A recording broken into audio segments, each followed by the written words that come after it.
Good day, everybody. Zack here with RevZilla, and welcome to another episode of Daily Rider, where we learn about motorcycles as we ride.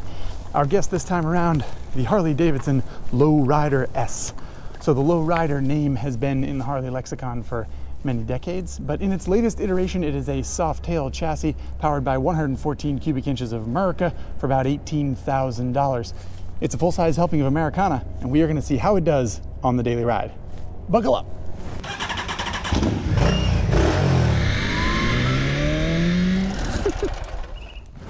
All right, everybody, here we go. Harley-Davidson Low Rider S. We can take a little bit closer look at some of the components here. Got a pretty beefy upside down fork, which of course is not necessarily typical for Harley-Davidson. It is a 19-inch front wheel, dual rotors, which is nice, you know, sporty, hence S. And then you got this mill, 114 cubic inches. That is 1,868 cc's. It is a pretty beefy engine. So what is that, 930 something cc cylinders flying around in there, pistons I should say.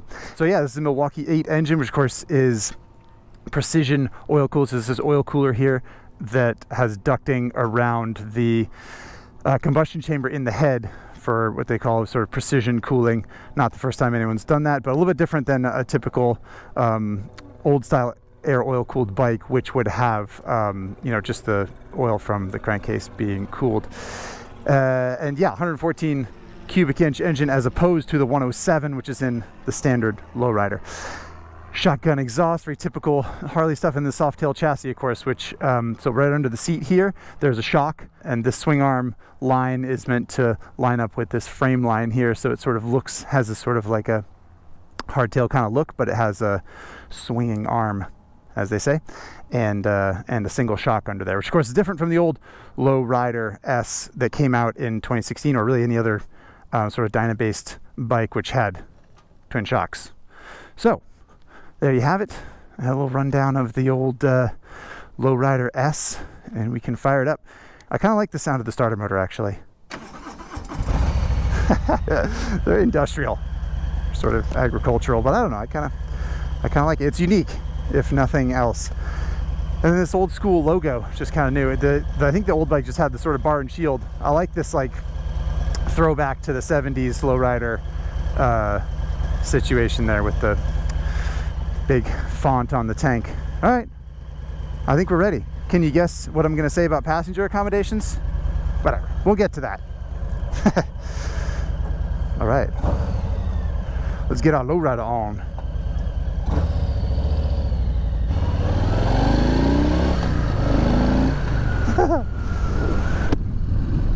I had to start from a different parking lot today for a bunch of reasons. I won't bore you with them, but that might be the new parking lot for Daily Rider, so I don't know, get used to it. Hope it's okay. All right, time to talk specs on the old Low Rider S. Like I said, 1,868 cc engine. Harley does not have a claimed horsepower figure, they never do, but it doesn't really matter. As many reviewers have pointed out, you know, it makes it's like enough horsepower. Oh, this person's moving over for me. That's so nice of them. That doesn't really matter though. Anyway, no claimed horsepower figure, but the torque Harley is very proud of. 119 foot-pounds of torque at 3,000 RPM, which is a significant number, and it does give it pretty decent roll-on power.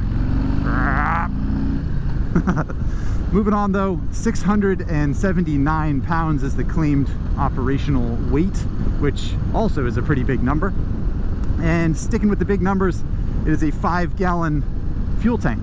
So yeah, just sort of, you know, it's a large, heavy bike. It's got quite a bit of fuel capacity. One number that's kind of small is the seat height, which is about 27 inches. That means that it's pretty approachable, actually, which is good because it weighs a lot. So, you know, you don't want a bike that weighs 700 pounds with a nice tall seat, because that would be a little bit intimidating. And while we're specifying specifications, I can say, I said it was $18,000. This one's actually $18,399, I believe, is the base price, because it's silver. So the Low Rider S comes in black, $17.99. You got to pay $400 for the silver paint.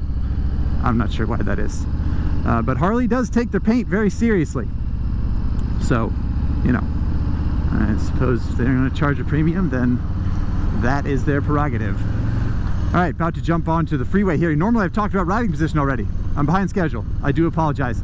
The riding position is unique in the world of motorcycling. Within the Harley line, it is not necessarily unique. This is a pretty common clamshell position with your feet out in front of you, seat nice and low, and your hands right out front. It is sort of a distinct style of cockpit for Harley-Davidson with these big risers. Got 4-inch risers, and then this sort of like, it almost looks like they took a dirt bike bar and put it across the front of the cockpit. And yeah, it makes for kind of an odd seating position if you're used to a naked bike or a sport bike or something like that, any other walk of motorcycling life, essentially. It is a little bit cramped on the legs, but not too bad. I mean, it's basically like a 90-degree bend in my legs, or maybe a little bit more than that. But at 6'2", I don't find it to be uncomfortable. I would just say that it is there is a surprisingly long reach to the handlebar, and like I said, I'm on the sort of tallish side, and the handlebar, the grips are pretty far away from me as I sit, and you know, that's dictates a riding position that gives you a sort of scofflaw slouch. You know, you look like a son or daughter of anarchy, if you will. It's one of those things, like, I could sit here and complain, I could tell you that I hate the riding position, but that's just me. If you like it, then I think you'll find the seat to be pretty comfortable, and the rest of the ergonomics to be pretty reasonable. Though I personally would never choose to sit like this on a motorcycle. I like having my feet underneath me, so that if you hit a bump, you can put some weight on your foot pegs and stuff like that. So my personal preference leans away from this riding position, but as cruisers are concerned, it's a little bit aggressive, but pretty reasonable. First pass at the new bridge, everybody. The daily rider route has changed. We finally get to use this fancy new bridge. It's nice. It's very nice, I must say. So while we're on the straight and narrow still, we can talk about some more of the ergonomics on the freeway. I'm not quite going freeway speeds here, although there's a pretty stiff headwind right now. I'm not sure if it sounds windy in the helmet, but man, there's a lot going on. Anyhow, you know, 60, 70 miles an hour, the riding position is not so bad. You know, you're kind of a sail, but you do sit down below the bike, and it does have this little kind of bikini fairing here, you know, a little fly screen, and it takes the wind off your, I don't know, your stomach up to sort of my sternum, which helps a little bit. But you know, of course, your shoulders and the top of your chest are out in the wind, which is not always good for comfort, and especially if you try and go fast, like if you're going to go on a freeway in California or Texas or something where you can go 80 miles an hour. It does start to get a little bit tiring, I think, because yeah, you just got to kind of hold on, and you can't lean into it much. The butt stop on the back of the seat's actually really soft and wide and comfortable, which is nice. So you can slide back a little bit and lean into the wind, but at a certain point, with your feet up in front of you and your arms out in front of you, it's sort of a yoga move to lean into the wind. You're basically doing a leg lift, so your hip flexors can get a little tired. But again, you know, it's not my personal preference of how a motorcycle seating position should be set up, but that doesn't mean that it's wrong. It just means that I don't like it. Oh boy. Mucho traffica. This is no fun. Not sure what my MPGs are at 20 miles an hour in second gear, but I can tell you that the fuel mileage I've seen has been about 45 miles to the gallon. So with a 5-gallon tank, it's actually pretty good range. Again, I'd rather not do math. So it's 5 gallons and 50 miles to the gallon. It would be 250 miles. So then minus another 5 times 25 minus 25 miles. So 225 mile range. Did I do that right? The point is, really a lot more range than you'd expect. You can probably outleg a Goldwing if you were careful about it, which is insane that a Goldwing only really goes 200 miles on a tank, which is kind of a bummer. But anyway, It's surprising, I think. And I think it's probably just kind of a coincidence. It's an understressed engine, doesn't rev super high, so it gets decent mileage, which is pretty good considering how massive the engine is and how massive the torque number is. And yeah, it's just got kind of a burly tank because that fits the style of the motorcycle. But there you have it. It's a surprising feature of the Lowrider S. I gotta keep shaking my jacket down. See how like I'm reaching so far to the handlebar. Oh, it died. Oh, I hit the kill switch. There we go. We're back in action. But yeah, it's a long reach to the handlebar, and you can see I got a little. I need to wear a gauntlet glove, cover up my skin. Last thing I'll talk about is mirrors in this little section of road, and they should be wider by a couple inches. That would make life a little better. I get like about 30% of the mirror is just my shoulder and bicep, and of all the things people have accused me of over the years, having shoulders and biceps that are too big is not one of them. So I don't think it's my body type. Yeah, I just wish they were set a little bit wider, but I suppose they're stylish. I don't know, that's up to you, not me.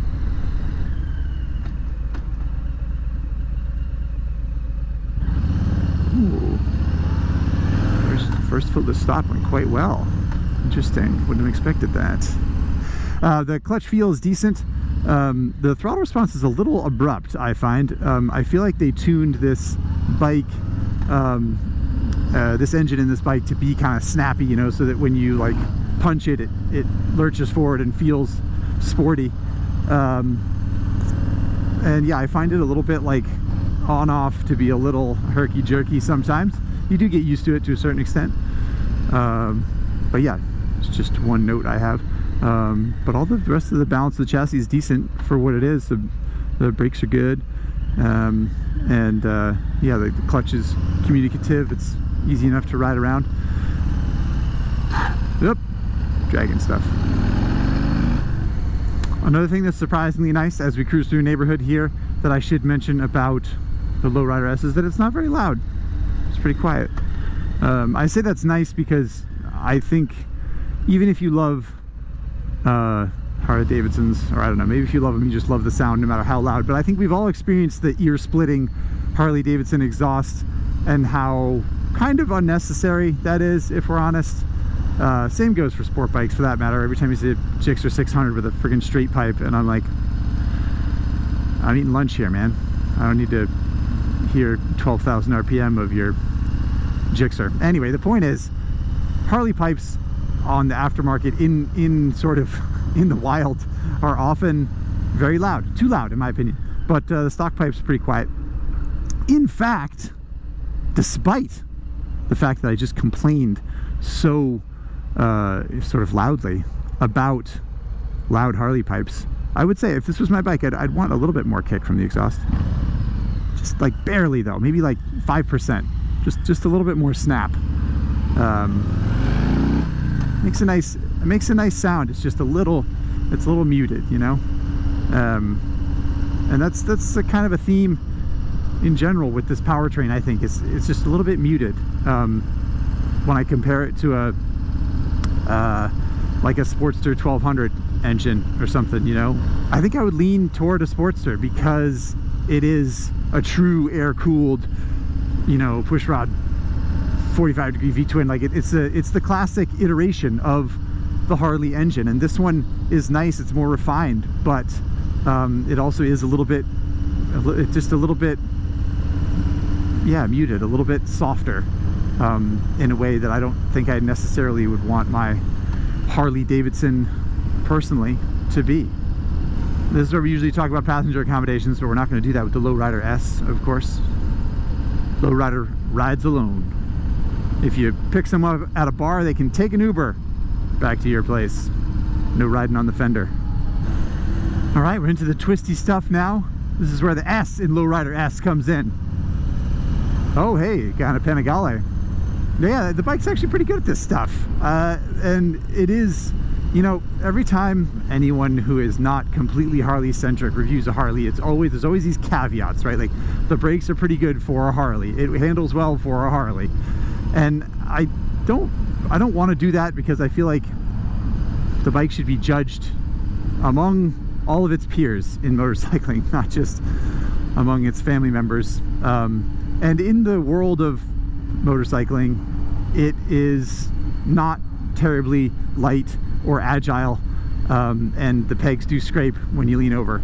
But I do think it's worth noting that within Harley-Davidson's lineup, it is pretty capable. Even compared to that R18, I feel like that R18 dragged pegs sooner than this thing does. So I don't know, you know, they had something in mind when they did the inverted fork and the, I don't know, the other sort of sporty modifications that they made to this bike. It's not for nothing. Oh, it's a Harley rider. They usually don't wave to me. Now I'm on a Harley, so they're waving to me. I gotta wrap my head around this.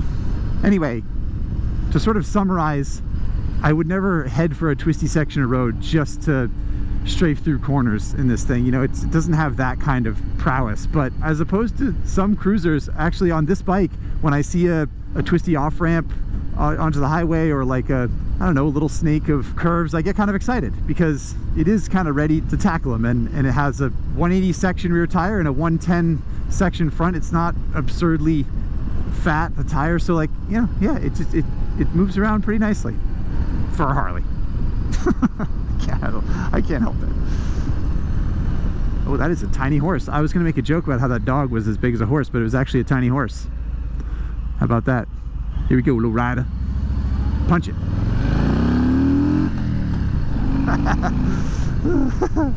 That's pretty fun. I will say though, when I rode the previous generation Low Rider S in 2016, 17, 16, I remember leaving stop signs on it and you could like haze the tire. It would like get a little sideways. And I don't think it was because that engine had more power. I would be surprised anyway.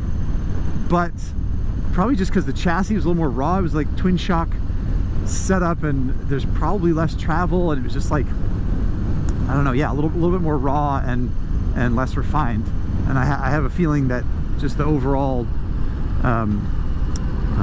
evolution of this bike has leaned it toward being a little bit more reasonable, which, I don't know, I'm not sure if I agree with that or not.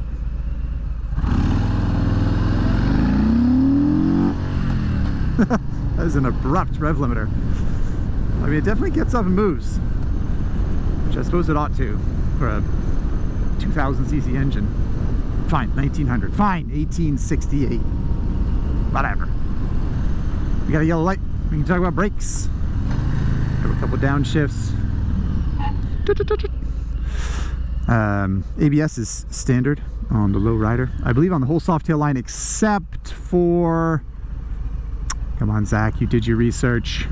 I think the Softail standard, the really base bike, I think does not have, or either does not come with ABS or it has an option ABS, but ABS otherwise is standard. And the brakes on the Low Rider S I think are pretty good.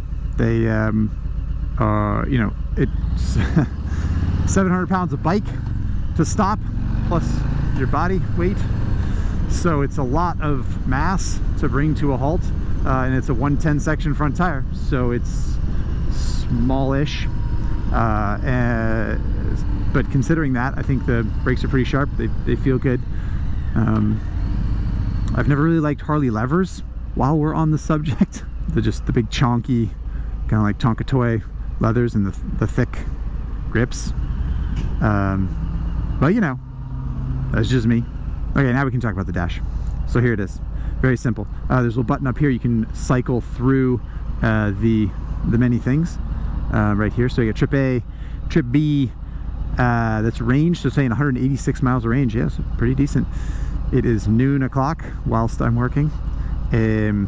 Odometer, and that's it. So there's not a whole lot there. There's a fuel gauge that runs along the top here, which is a nice feature, I think. And then all the little, you know, the ABS lights and warning lights and check engine, all that jazz are sprinkled in here. But it's a clean setup. I don't, practically, I don't know why it's not here, because obviously that would make more sense. You have to look, you know, you can keep your eyes on the road a little bit better. But, you know, it's not always about practicality. With a cruiser, it's about style, so they did it here. And that does mean if you happen to want to know what RPM the engine is spinning, you have to look down at your lap like that, which I can't say I agree with, again, from a, from a practical standpoint. But yeah, no, sort of is what it is. If you really wanted me to go on a rant about the dash, I would say something like, you have to look at your lap to see what's going on down there. That's where the blinker indicator is, as you can see right here. And also the blinkers are one on each side. So if you want left blinker, you tap over here with your left. You want right blinker, you tap over here with your right. If you want to cancel the blinker, you tap again. However, they are auto cancel, which is a nice feature and it seems to work pretty well. But if you think to yourself, oh, I should cancel that blinker, and then you tap it again, you might be turning it back on, or you might not. And if you want to check, you got to look down at your lap. These are the kind of things that confuse me about this bike. But last time I complained about Harley blinkers in a video, I got so many comments of people saying, I love it, I don't know, I'm never gonna go back to the other way, or like I think the standard way is stupid. Like, Harley, this is great, I love having blinkers like this. I don't get it. Your right hand's in charge of going and stopping. That seems like enough responsibility. Maybe just let your left thumb handle the rest of it. So I've got all these complaints about practicality, whether it's blinkers or mirrors or the riding position or whatever, and that's fine. I can sit here and complain about it. But there's an undeniable cool factor. The company, in my opinion, has a lock on a good portion of the American motorcycle buying public, and the heritage is legitimate.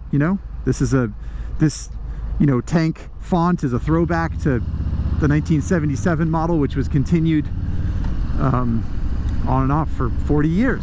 That's real heritage. That's actual. They built a bike and then stuck with it and then revamped it and revamped it.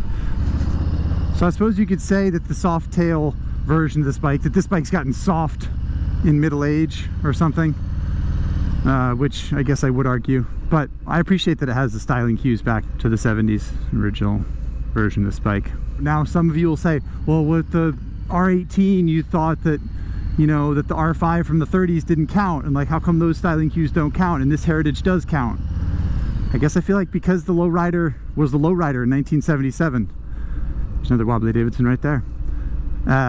And now it's still a lowrider, and yeah, it's changed a bunch, but I don't know, the R5 was a regular motorcycle. So if BMW wanted to make a regular motorcycle that had styling cues back to the R5, then I guess that would work. But I guess just feel like the Harley origin story of cruisers is real, because they've been making cruisers since God was a kid, All right, dirt section. Here we go.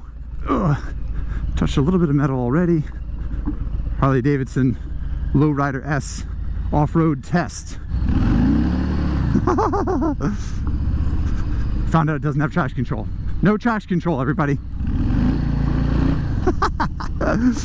It must be all those flat track roots. This isn't actually that bad. Maybe it's just maybe it's just better than I was expecting. Should we jump it? Yeah. Downshift to first. Little tiny jump. Oh, Jesus. And here's our bigger jump. I'm going to avoid that one. Sorry, everybody. It really gets Swayze on this thing, though. It's pretty fun. It's pretty fun, I gotta say, everybody. And we'll just pop a wheelie real quick. Actually, I think it did do a little wheelie. I can't do any real wheelies on this. If I were a different person, I would be able to do wheelies on this, which is to say, there are people who can do that. I'm just not one of them. So sorry, I'm not going to do any wheelies today. Not on the lowrider. So this is the part of the ride where we usually talk about price and how it fits into the rest of motorcycling. And yeah, 18,000 bucks for this bike is not nothing. Hard to say exactly how it fits in. I feel like Harley-Davidson just kind of has a, I don't know, they almost have their own currency, like it's just the motorcycling public is more willing to pay more money for Harley-Davidson than they are for most bikes, I guess. Because in the ecosystem of motorcycling, 18,000 bucks is a lot, and the ecosystem of Harley-Davidsons, it's really not that much.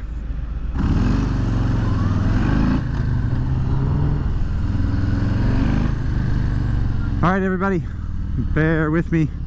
We gotta skip back down the freeway to Daily Rider headquarters, and then it'll be time to put this sucker on the Daily Rider chart, on the Daily Rider leaderboard. Oh, and answer some Instagram questions. First things first, there were some good ones. Off we go. Ah! Off ramp. Actually carrying some pretty good speed here. All right, sporty. I did dragon foot peg eventually, but you know, could be worse. Let's see if we can get that rear tire to spin on asphalt. Oh man, even whacking it open. Maybe the stock tires on this Lowrider S are just super grippy. I don't know, feels like 120 foot-pounds of torque. You ought to be able to haze the tire a little bit. Maybe I'm just not good enough rider, you know? Can't do wheelies on it, can't get to slide. Can we back it in? Sort of. ABS is standard, as we said. Trundle back down to our setup here, answer some Instagram questions. All right, Harley-Davidson Lowrider S. So Vino Sham, oh no, Vino Sam, nice, asks, this or the BMW R18? Starting off with a tough question there, Sam. Well, I'm more of like I grew up in a BMW household. My dad has airhead BMWs, old 50s, 60s, 70s BMWs, so that's sort of like where my heart lies with BMW. But this bike is a little bit more capable, I think. Like, it's a little bit sportier and it's a little bit peppier. I wouldn't be able to resist the R18. I don't really like agree with it, but I wouldn't be able to resist it. I think that's what I'd get. But it's based purely on style. It really, really is. Sidewind RR asks, does it feel special when you get on it? Does it justify the price? That's a good question. Does it feel special? No, not really. And that's one of the things that I think Harley-Davidson has run into from being the 800-pound gorilla in the motorcycle industry in the United States, right? They own the market share, and a lot of their marketing is be independent. You are the lone wolf. But realistically, you're going to see more people on one of these bikes than you are in any other kind, probably, right? So I don't think I would feel special, no, and I don't think the machine feels ultra high quality in a way that kind of blows my mind. It's nice, it's well built, stuff's not rattling loose or anything, but it doesn't do much for me aside from that. I hope that helps. MVigs86 asks, how do you like, I think, the Milwaukee 8? Would you prefer this or a smaller cruiser like the Sportster, Indian Scout, Triumph Bobber, etc.? So, good question. I think the Milwaukee 8 is great. I think it's, from an engineering standpoint, really smart. They've been able to, like, you know, freeze the engine in time while moving it forward technologically. But I think I might like the other engines just because they're more raw, like at the previous twin cam one that came in the Lowrider S, or yeah, that sporty engine. So yeah, I think I would lean towards a smaller one. You know, I'd probably get a Sportster or a Triumph Bobber or something like that, just because those bikes fit my personality a little bit better to do with ergonomics and stuff. And the engine is very cool, and I have a lot of respect for it, but it doesn't do anything that I love that other engines don't. J. Kelly Riv asks, I was just thinking while watching the Tenere Daily Rider, that's the Tenere 700, that was one came out 2 weeks ago, if you haven't seen it. Are they going to exclude Harley in the Cruiser Bruiser segment completely? Thanks for reading my mind. So I just wanted to, I saved this comment from J. Kelly Riv because, no, we're not going to exclude cruisers. Cruisers are not my thing. I'm more of a naked bike, sport bike, adventure bike, any other kind of bike, really, kind of person. But we're going to ride everything, I promise. Scooters, little bikes, big bikes, cruisers, red bike, blue bike, you get the idea. Haggle of Custom says, my next bike right there, but with the 117 motor. Does it have cruise control? Right, I forgot to talk about that. It does not have cruise control. It is an option in the Harley P&A catalog, I believe, which is a little bit confusing because the previous Lowrider S, I believe, did have cruise control standard, but this bike does not. So I hope that helps there for you. Haggle of Custom, and have fun on your Lowrider S. Baron Von Moose asks, do you think this compares favorably to the FTR 1200, considering it's a full 6,000 more, not a direct one-to-one? Yeah, fair enough, right? Because they're very different motorcycles. That's tough. my personal opinion, no, it does not compare favorably. I would have an FTR instead of this because, as I said a zillion times now, that speaks more to my personal taste. It's a punchy engine. I like the style of that bike as well, especially with the Indian flat track paint job they gave the FTR there.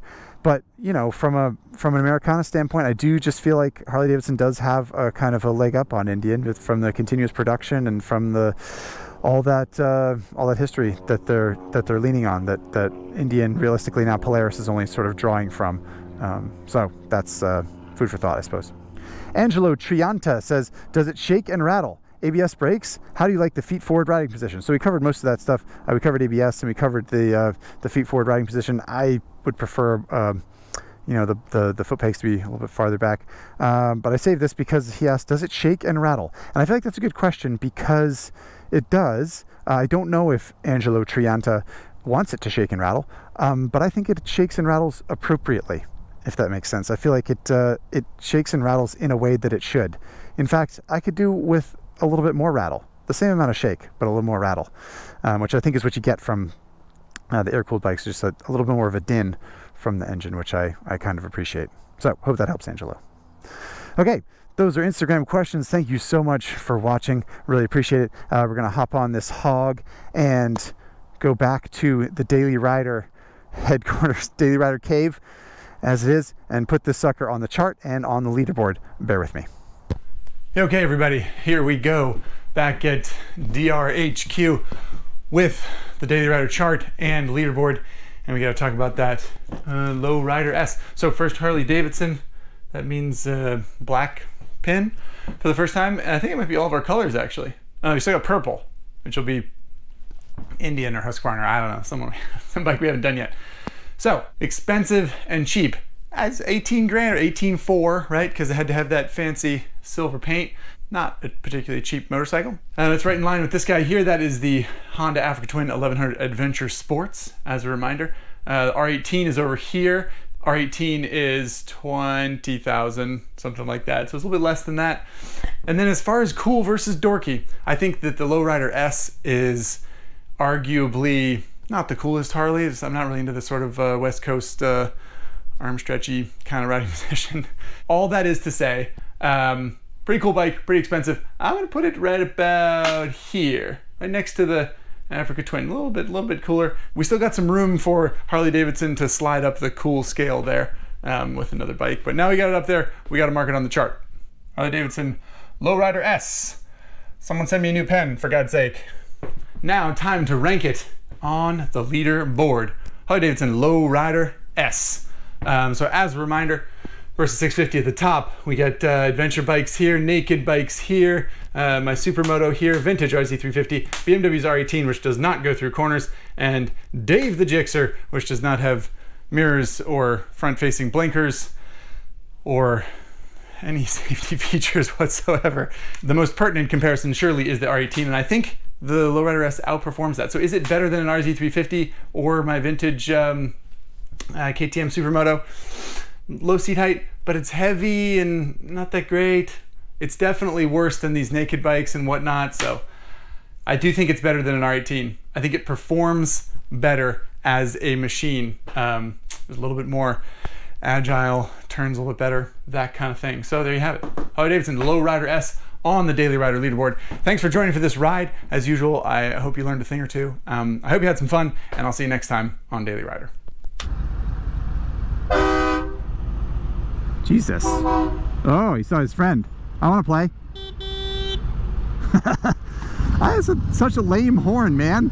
1900cc engine, and when you honk the horn, it goes, excuse me. It's not just Harley. It's every bike except the Goldwing, basically. It's frustrating.